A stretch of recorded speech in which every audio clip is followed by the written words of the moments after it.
What's up, guys? Just a quick rundown. I picked up this Maverick XMR the other day. Took it out for a quick ride.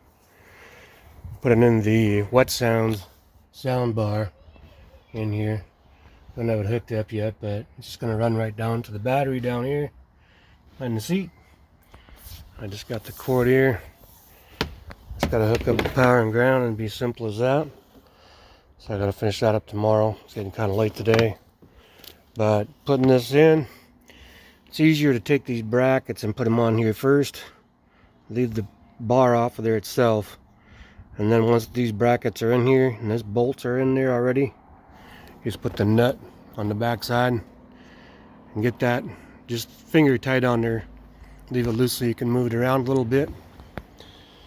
Then once you do that on both sides, then you can put the sound bar up in there and get started with that guy right there.